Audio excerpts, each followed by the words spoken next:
Today, I'm at the Avon River Heritage Museum in Avondale, Nova Scotia, and I'm talking to Tasha Reed, who is the facilities manager here at the museum. Now, Tasha, perhaps you can tell me a little bit about the museum, how it began, and what visitors can expect to find when they come and visit you. Well, our museum started initially when the community came together to rebuild the wharf in 1991. After the wharf was rebuilt, they started something called Wharf Day. And during the third Wharf Day, they had a museum for a day in the basement of the church. And after that event, when everybody came out with a lot of personal mementos and photographs, the community thought we need a real museum. So for the first little while, we were actually in the little building across the street.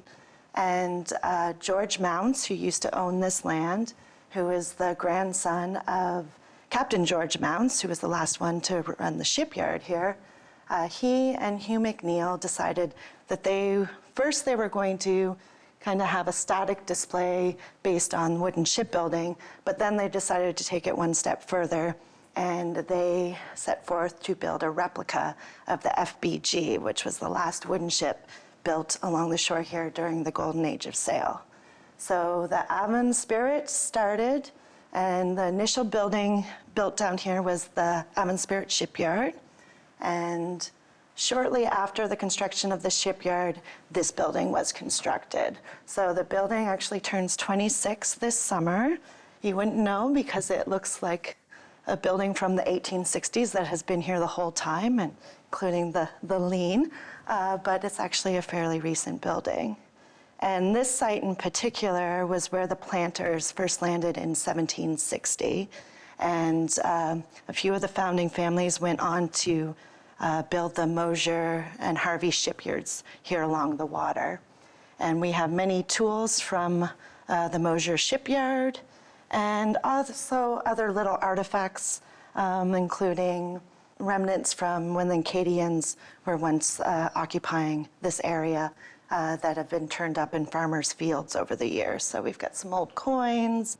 Then we even have a little child's Acadian clog that was found in the mud here at one point in time. So back in the day, the principal industry here would have been shipbuilding. Yeah, shipbuilding and gypsum. There is a lot of gypsum mines dotted throughout here. It's a karst environment, so basically this whole peninsula underneath is gypsum. So if we go outside, you will see the remnants of King's Wharf, which was the main wharf that the boats would come and load up with the gypsum. And there's remnants of train tracks that follow up, and they have been converted into walking trails. And when you mentioned, well, during other museums, you mentioned planters. These were people who were brought from New England. Yes, so there was the back and forth between the British and the French for quite some time. And in 1755, when a majority of the Canadians were deported, the land was offered to New England residents, mostly from Newport and Connecticut, and they were given the lands that were once occupied by the Acadians. So for the first year, the families that arrived here actually had to stay in the Palisades because the remaining properties that hadn't been burnt down were divided through a lottery. And so after living through that first harsh winter, they took over some of the remaining Acadian homes and then started salvaging and rebuilding a new life for themselves. Now, all the artifacts that we see here, I know as we go to different museums, a lot of the local people would have donated that. Would that have been the case here? Yes, absolutely, especially at the beginning. Paul Webb, whose father used to be the orchardist at the Mounts Mansions just up the hill, he was a historian. He did a great deal of research and collected a lot of the photos that became the initial collection here at the museum. And all of the woodworking tools were donated by local families. And every year or two, we get a new donation to add to our collection. Most recently, it was a descendant of the Mounts family who had a diary of the ship's log.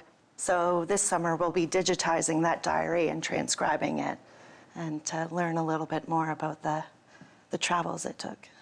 It's very impressive to me because just how involved local people get with these museums? For example, this is a nonprofit. Yeah, we're a nonprofit charity primarily run by volunteers. And I'm happy to say we have a lot of new, younger volunteers that have stepped over the last few years.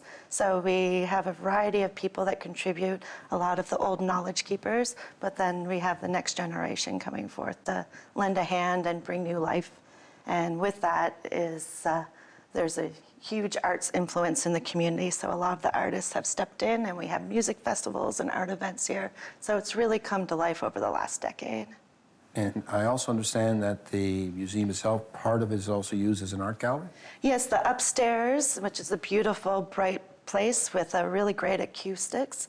Every summer we have the Great Little Art Show, which actually just had its 25th anniversary. And then we also host something called Sofa Sundays. So the third Sunday of the month, we have visiting musicians come in for a performance. And yeah, it's just a really, really nice space. And it's nice to be able to enjoy that with a group of people. So you get a sense of the past and also of the present?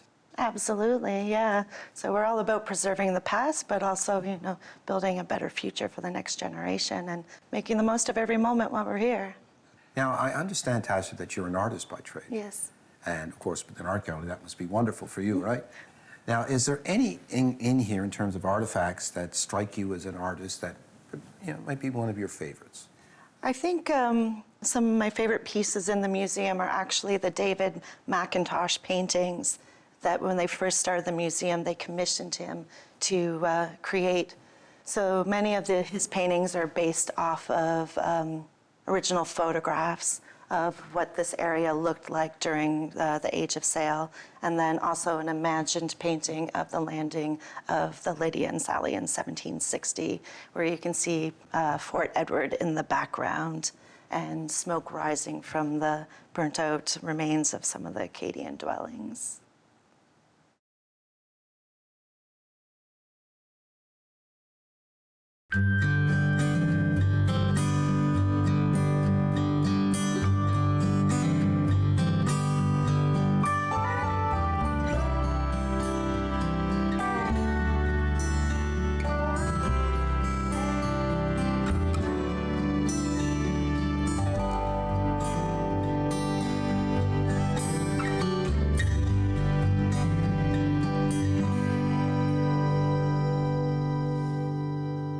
Well, Tasha, you're going to tell me something about one of the very prominent families here called the Mounces.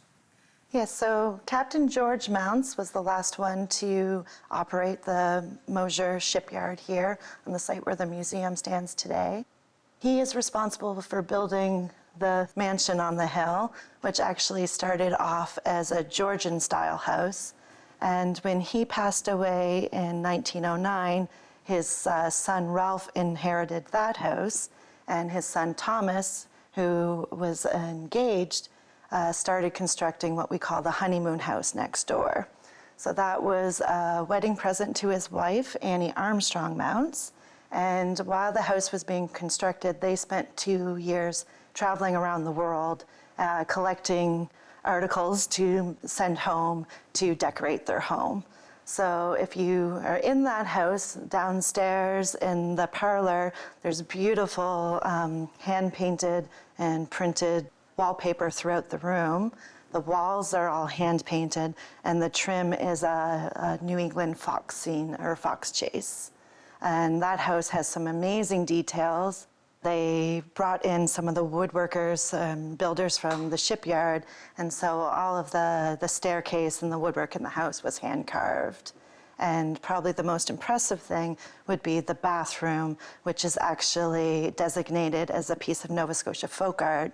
And the scene is a little slightly reminiscent of a blue willow pattern. It's all hand-painted with lily pads and little bluebirds flying around, and it's really quite lovely.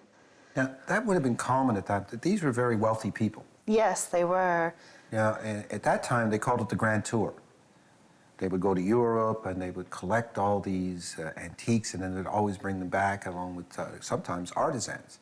Now, I understand that in that house that the woodwork is exquisite. It is, absolutely. There's a fireplace that they had shipped back The trim for around the fireplace came from Malaysia, and the carving's very, very, very fine and delicate.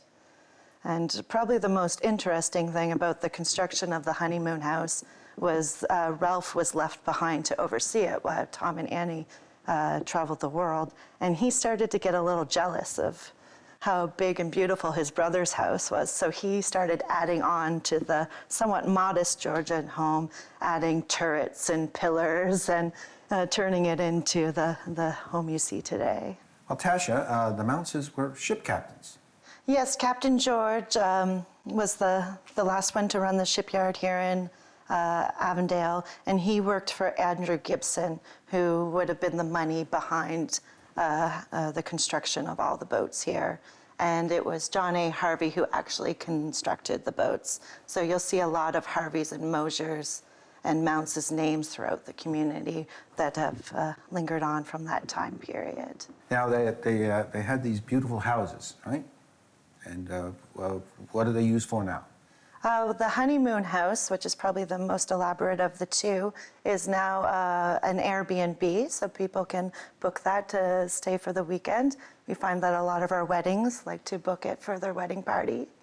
And the second house, which was Ralph's, was inherited by his son George, who also inherited the land that is now Newport Landing Waterfront Park. So shortly after they first constructed the Avon Spirit and the boathouse, he donated this land to the municipality so it could be used used by the community going forward. So they were community-minded. Absolutely, absolutely. The shipyard itself would have employed a great deal of people, and where the honeymoon house is, Thomas was really into agriculture and planted a great deal of apple trees, and a lot of those apple trees are still there, and that is now a community orchard, so people are welcome to go and wander around and see some of the old heritage apples. The apples good? Oh, of course. Right. They're all delicious. So do you make apple pies with them? There's so many different kinds in there, so some are great for applesauce, some are great for pies. I think it was the Spry that the daughter of the former orchardist, she recommended that as being the best tasting of all the apples. Are any of the Mounts descendants still around? They're not right in the area anymore, but actually next summer, one of the descendants of Thomas at the honeymoon house, I guess would be a granddaughter, a great-granddaughter, she'll be getting married here next summer. So that's kind of exciting that they'll be coming back. And So maybe if they're ghosts, they'll look down and have a big smile on their face? yeah, maybe. Now, the way you were talking, was there a sort of sibling rivalry between these two brothers? There seemed to be a little bit, at least a competitive nature between the two of them. And of course, you could say that they can come. The house now is a B&B, and the land's been donated by the Mounts family. Yeah, so George Jr. is what we call him. He donated the land to the municipality. It would have been in the late 90s. Now, the Mounts were community-minded, and I'm getting the sense that this museum is also community-minded. Now, what kind of events can be held here? Or what do you do here in terms of events? Well, every year we start our season with the Great Little Art Show. That's been around since 1998, and it's a collection from various artists throughout the community. So we have painting, sculpture, leatherwork, wood carving. Throughout the year, we have different weddings that take place in the boathouse, as well as performances and festivals. We kick off our season with the Full Circle Festival, which is during the summer solstice every year. So I understand you have a boathouse? We do. All right. You mind if I go have a look at it? Oh, absolutely. Let's go. Let's go.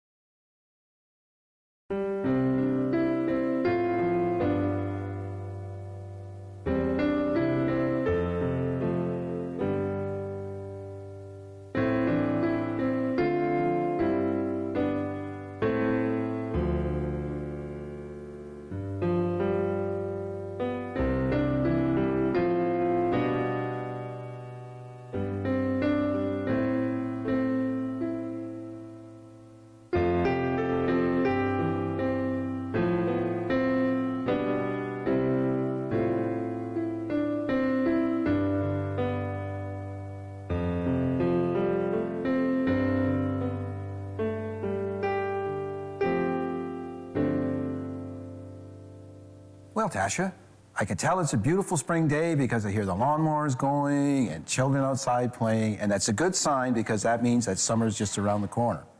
Now, looking around this building, perhaps you can tell me what it is and what was done in here. This is the Avon Spirit shipyard. So it was constructed in 1997 when they built the Avon Spirit topsail schooner.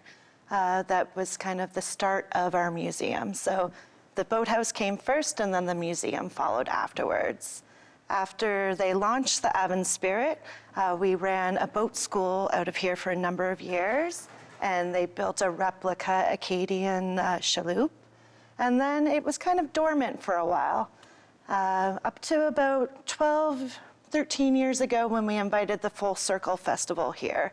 So that's become an annual tradition that we have 3 days of music in the shipyard here.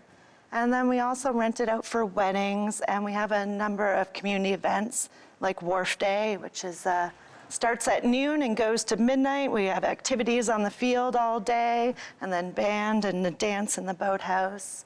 We also have the Honey Harvest Festival here, and that's the second Saturday in September. So this space is filled with vendors that sell honey and beeswax and beekeeping supplies, and then we also have artisans and makers with their products, and of course mead and moonshine made with honey as well.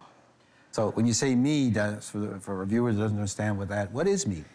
Mead's similar to beer. It's a fermented drink that they make from honey. Sounds delicious. It is delicious. You tell me, they actually built that boat in here? In this space, yeah. So it started with, they started constructing the boat first, and then from what I've been told, the boathouse was built around it. And then it was launched just off the wharf here. It's the other way around, isn't it? Yeah. And when the boat when it was built, was that a community effort? Was it privately owned? They started it off, they formed a co-op, and so people were able to buy shares in the construction.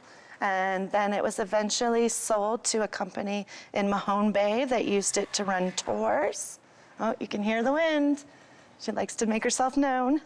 And then it ended up in Cape Breton, where it was dry docked, and sadly it got damaged in a tropical storm, and they realized that it had a lot of dry rot. So a few things were salvaged from it, but as many wooden boats, they have a very short life, and the Avon Spirit ended up being chopped up into little bits. Yeah. Any plans to maybe make another one? There are some people that would very much like to see another boat built. But now I find the community uses this space so often that it would be really difficult to give away the space just to construct a boat. This boathouse, this looks like it might be very, very busy in the summer. Like you say, you do concerts and all kinds of different things here? Yes, we do. In addition to that, we also have a few other events that we partner with the Full Circle Festival on, including Sofa Sundays. So once a month from April until November, we invite visiting musicians to come in for a performance. And then we also have an event we call Paint Avondale, that we have artists come down and paint live on site for the day. And that's always fun to have people speckled throughout the community creating. So maybe this is the beginning of an artist colony? Oh, absolutely. I would say over the last decade, more and more artists have relocated to this area, and we've got visual artists and musicians and crafters, and it's very, very vibrant in that way. Now, I can't see much. I can't see much dancing going here. I don't think the floor is suitable for dancing. No, but we make do. Sometimes when there's weddings, they do bring in dance floors, but yeah, it's a little rustic in here. That's great. Now, Tasha, maybe you can tell me what your favorite event is and tell me why. Well, my favorite would be Open Studio. So for the last decade, every Thursday, a lot of the local artists come together and we take over the cafe space and we just create together all day. So especially during the winter, we still manage to sneak in and take over the space. But it's really nice. There's a nice community that's developed from the Open Studio sessions, and it's very welcoming. We have a lot of newcomers to the community that have popped in and have become regulars over time. And then, of course, you do offer some of these paintings for sale in the gallery. Yes, exactly. So a lot of the art that gets created on the Thursdays eventually ends up in the great little art show upstairs. Well, how fast do you paint? Well, there's a few of them that are incredibly fast and incredibly good. Some of the others, it takes a little bit longer. And what about you? Are you a slow painter or are you a fast painter? Well, I mostly work in fiber, so because of the nature of the needle felting, it does take quite a bit of time to reach a final result. You have lots of patience and good eyesight. Yes, for now. Now, when you were talking about all the artists getting together, is this something like a writer's circle or a songwriter's circle where you'll share ideas and inspiration with each other? Oh, absolutely. Quite often you will see that one artist's work will lead to inspiration for another artist. For example, I do a great deal of work that's surrounded around the endangered lady slippers, and I've started to see that show up in a few of the other artists' work. And a lot of us like to collaborate. For example, a local sculptor and I collaborated on a piece that we installed in the trail here behind the community hall. And this winter, Linda McLean, who runs the yoga program upstairs in the art gallery, we're collaborating on a children's book together because she's also a musician. So I've written the book and done the illustrations, and she's going to be writing songs to accompany it. That's a wonderful idea. It's a great thing to see artists collaborating together. Now, in this circle, is it a wide circle? Do you have a lot of people, or is it a very small one? It varies. There's usually at least a half a dozen of us and up to a dozen. It depends week to week. Some people come in once a month, and then there's some that they arrive 2 hours early to make sure that they get their seat. And these are people that live here year-round? Yes, all locals from the community, from here to Windsor and further down the shore to Somerville. Well, Tasha, I see this beautiful space over here with a playground and things like that. What else can a visitor expect when they get here? Well, we've got a few things. If you want to make the most of the waterfront, we have a boat launch, and then there's also fishing off the wharf. Striped bass would definitely be the #1 thing that people fish for. And then just behind our community hall and the winery, the old trails that were the train tracks for the gypsum mines have been converted into hiking trails. So there's 2 different trails up there, one the Mosier Trail behind the winery, and then the Westbrook Trail behind the community hall. Well, you're sort of covering all bases. You can come, you can do some painting, you can do some yoga, you've got music, you've got walking trails, you can go fishing. Oh, absolutely. It's very easy to come and spend an entire day, and some people even come and camp and spend the whole weekend. Well, Tasha, I want to thank you. This has been a wonderful visit. This is a wonderful site. You can walk a trail, you can get in a boat, you can fish, and I hope that the summer is very, very prosperous for you and you all do very well. Thank you. You're quite welcome.